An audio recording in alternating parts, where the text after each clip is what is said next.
segundo filme de Dragon Ball de 1992 é o filme onde o Goku foi castrado. Dragon Ball Z, o Retorno dos Androides no ocidente, ou Kyokugen Batoru Sandai Super Saiyajin, ou seja, Batalha dos Três Super Saiyajins no Japão, é o sétimo filme do anime de Dragon Ball Z, tendo sido lançado entre os episódios 147 e 148 do anime de Dragon Ball, e na mesma época que estava saindo o capítulo 381 do mangá de Dragon Ball.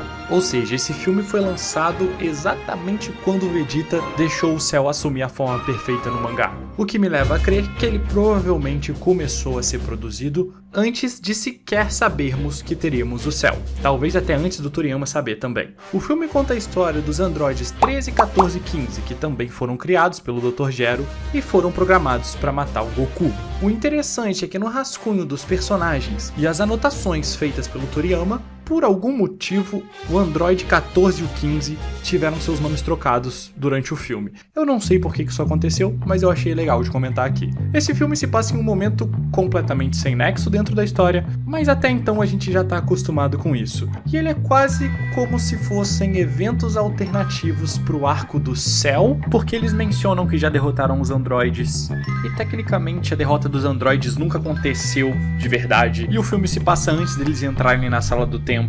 Ou seja, é uma versão alternativa. Mas chega de enrolação, bora pro filme O Retorno dos Androides. Dragon Ball Z. O filme começa com uma breve recapitulação sobre como o Android 17 matou o Dr. Gero, mas mesmo após a sua morte, a sua máquina, seu computador, continuava criando seus androides. E depois disso, a cena corta para Kuririn, o Long, Mestre Kami e o Trunks. O que o Trunks tá fazendo aí? Se eles já derrotaram os androides, por que ele não voltou pro futuro? As crianças não vão pensar nisso. Os quatro estão na fila de um shopping para ver um concurso de mulher bonita. E o Long e o Mestre Kami estão sendo tarado. Enfim, essa é a piada do filme. Um destaque pro visual foda do Mestre Kami de mafioso e do Long de aposentado. Enfim, ao mesmo tempo que eles estão esperando nessa fila, Goku, Gohan e Tite estão fazendo compras pra caramba e o filme faz uma piadinha misógina sobre como mulher adora comprar coisas. Envelheceu como leite, mas tudo bem. E enquanto o pessoal tá curtindo lá no shopping, a cidade inteira tá sendo destruída pelos dois androides que apareceram. Um cara cinza gigante e um cara roxo. Honestamente, eu não tenho muito pra falar desses personagens porque eles mal falam durante o filme. Acho que a maior centelha de carisma desses androides é o fato de que o cara roxo tem um cantilzinho do que parece ser uma pinga muito da braba dentro do casaco dele. E só isso também. Enfim, os androides estão indo atrás do Goku. E no processo eles vão destruindo a cidade toda no caminho e criando um pânico geral.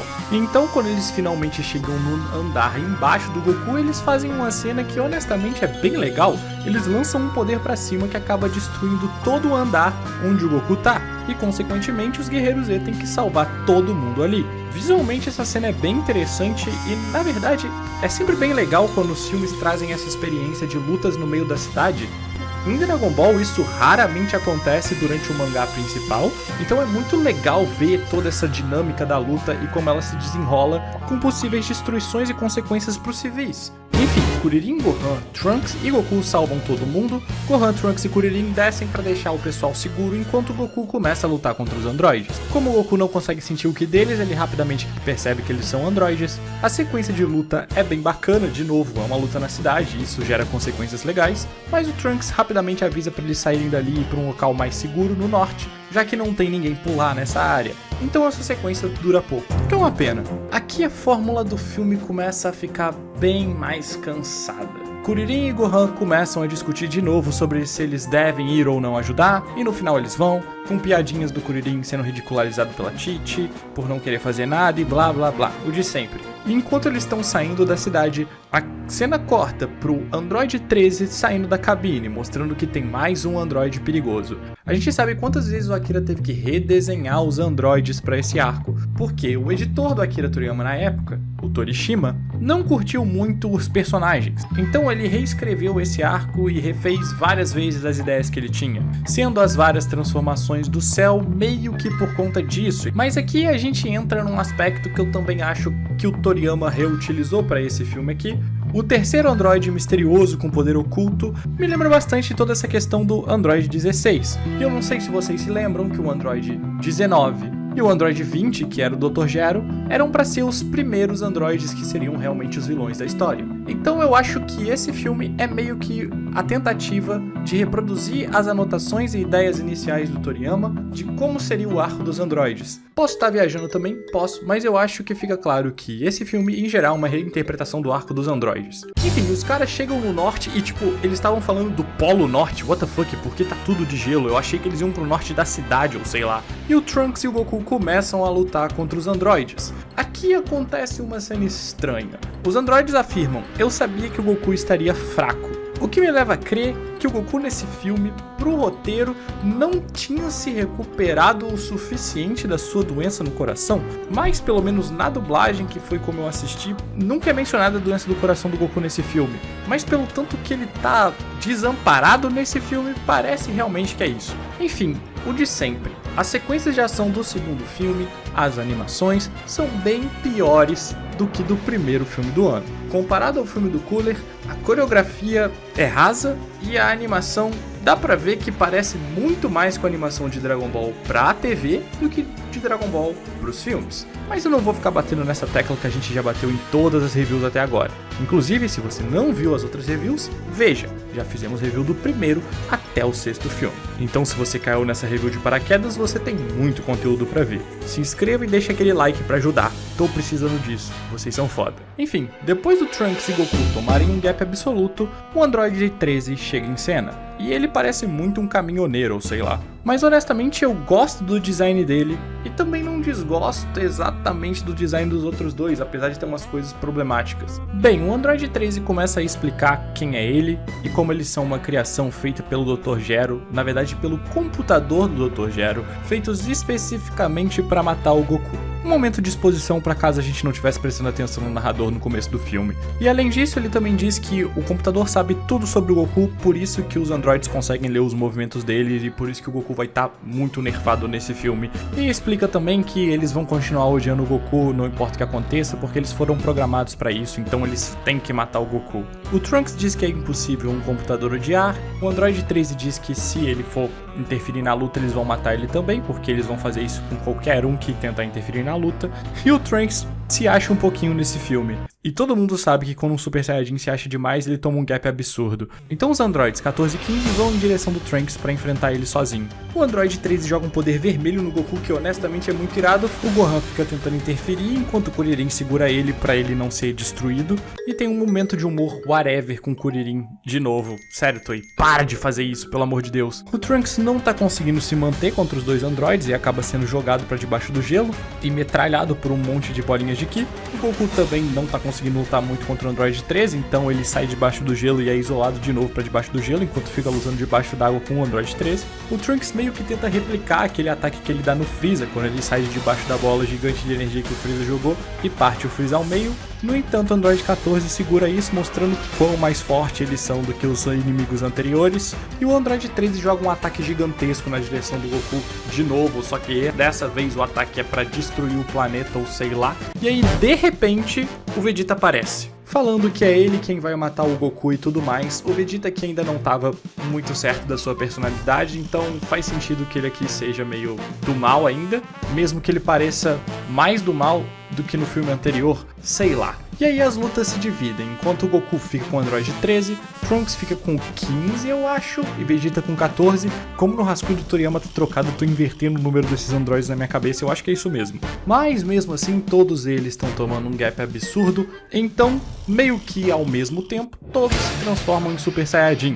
Eu não sei por que eles demoraram tanto a fazer isso, mas eu acho que era pra ser o clímax do filme. Só que o Goku contra o Android 13 tá tendo dificuldade, já que o computador continua prevendo os golpes dele. Portanto, enquanto eles estão lutando, acontece uma cena de comédia whatever com o Kuririn, e o Gohan acaba conseguindo interferir na luta por um segundo. Então o Android 13 vira pra matar o Gohan, mas o Piccolo brota do nada. E aqui que eu tô falando, já tá ficando chato, Toei. Esse filme já é total fórmula. Os inimigos são totalmente vazios, o Piccolo brota do nada, o Vegeta brota do nada, os dois têm basicamente a mesma função no roteiro, e os filmes pararam de ter roteiro, na verdade, né? Eles só estão sendo, acontece exatamente a mesma coisa. Ou seja, Toei, desde antigamente, já tava tentando sugar tudo que podia de Dragon Ball. E agora fica Piccolo e Goku versus Android 13. Enquanto isso, Vegeta e Trunks até que conseguem derrotar os androides que eles estavam lutando com. Mas uns pedaços deles ficam ali sobrando e o Android 13 os absorve para se transformar e virar essa coisa horrorosa aí. Honestamente, eu acho que essa transformação é uma das piores dos filmes até agora. Isso é o puro suco da essência de Dragon Ball. O Vegeta, que não tava nem aguentando um androide sozinho direito, fala que é pra deixar o bichão novo com ele e é brutalmente molestado.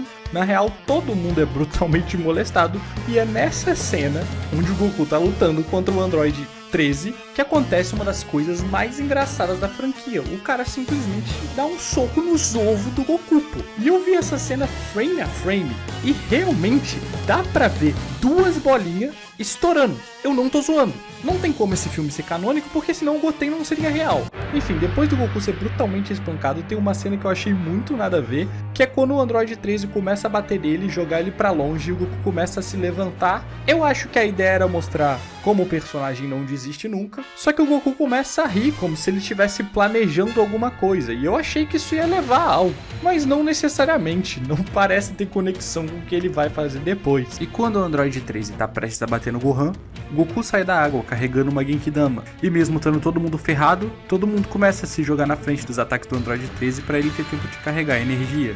Enfim, quando o Goku junta energia suficiente para Genkidama, ele se transforma em Super Saiyajin, o que na real é uma coisa bem legal, e o Kuririn começa a explicar que ele, transformado em Super Saiyajin, nunca conseguiria usar Genkidama, afinal, a energia maligna do Super Saiyajin interferiria, ele não teria o coração puro. No entanto, por algum motivo, o Goku absorve a Genkidama e fica extremamente mais forte. E tem um frame feio pra caralho dele durante esse momento. Ele dá um soco no Android 13, atravessa ele e desintegra ele e o supercomputador onde ele estava conectado. O interessante aqui é que quando o Goku absorve a Genkidama, meio que ele vira o Sol, que era uma coisa que estava sendo batida na tecla todas as horas nos outros filmes, e nesse daqui ele meio que consegue virar o Sol quando ele se transforma em Super Saiyajin. E na verdade, pra quem viu o review do Slug há um tempão atrás, eu tinha falado uma besteirinha, mas ela já foi corrigida em vídeo. O que é tecnicamente legal nisso aqui é que o Sr. Kaiô já mencionou que a Genkidama podia ser feita de Sol, porque o Sol tem muita vida. Então eu acho que é esse paralelo que a Toei tentou traçar. Mas, de novo, super repetitivo. A surpresa de ver o Goku absorver a Genkidama foi legal, mas todo o filme até agora foi assim. Todo o filme foi muito parecido. Depois do Goku salvar todo mundo, a cena corta pra todo mundo no hospital e o Kuririn explicando exatamente o que aconteceu e por que o Goku nunca mais vai usar esse poder de absorver a Genkidama nos próximos filmes, porque ele fez isso sem pensar muito sobre, e ele parece que nem se lembra que isso aconteceu. O filme acaba bem, todo mundo rindo, e é isso. Mais um filme de Dragon Ball, filme 7. Cara, honestamente, eu até postei no meu stories do Instagram. Eu não sei o que pensar sobre esse filme. Talvez a Toei não quisesse que a gente visse todos os 7 filmes de Dragon Ball em sequência, como eu tô fazendo, porque eles são extremamente repetitivos e isso fica extremamente cansativo. Talvez se você visse esse filme fora de contexto quando criança, eu acho que ele mereceria uma nota 6. Mas pra mim, agora, depois que a gente viu tudo, eu vou dar um 5 pra esse filme. Pelo menos o filme do Cooler tem cenas de ação muito legais que valem a pena ser destacadas. Esse filme é mais aqueles gif de Dragon Ball indo de um lado pro outro. Tem alguns momentinhos de ação legal, mas nada demais. É o que você espera de um filme mesmo. Ele cumpre bem o seu papel. A história do filme quase não existe. O character design dos inimigos é até legal às vezes. Os personagens não estão necessariamente descaracterizados, mas eles nem falam muito no filme, então, sei lá. Eu acho que a fórmula da Toei nesse momento começou a ficar muito cansada mesmo. Então, comigo esse filme tem um 5. Não é o pior, não é o melhor. Na real, talvez seja o pior que a gente viu até agora. Talvez. Difícil dizer. Mas enfim, esse foi o review do filme 7. Eu espero mesmo que vocês tenham gostado. Se gostaram, clique no gostei, se inscrevam no canal, vai ver as outras reviews que elas também estão muito legais. E eu queria muito agradecer aos membros e os apoiadores do Apoia-se. porque sem eles esse vídeo não estaria sendo possível. Então vamos lá. Muito obrigado ao Junior Heads, eu acho que é assim que ele que se tornou membro recentemente, ao Gasolina Full, ao Kazuti, ao Adriano, ao Toxic e ao terceiro lugar. Muito obrigado pessoal do YouTube por terem se tornado membros, e se você quiser ser membro, ganhar os selinhos e também ter acesso às lives passadas, recomendo você estar dando uma olhada na aba de membros aí do YouTube. Apenas R$1, vocês me ajudam muito. E aos meus apoiadores do Apoia-se, muito obrigado ao Pedro Marinata, o Anderson Gabriel e Caio Victor pelo apoio lá no Apoia-se, que só com R$5 vocês estão me salvando a vida. Se vocês não conhecem os outros projetos, recomendo estar dando uma olhada em todas as redes sociais, é @peixotaku, tanto no TikTok, tanto no Instagram, também no YouTube, e tem conteúdo exclusivo em cada uma dessas redes. E agora a gente tem um outro projeto que é meu canal de coleção, que também tem os seus arrobas no TikTok, YouTube e Instagram, que é @peixotakutcg. Lá a gente está fazendo uns unboxings bem legais e, claro, falando um pouquinho de joguinhos de carta. Tamo junto, obrigado a todo mundo que assistiu até aqui e a gente se vê no próximo vídeo. Fui!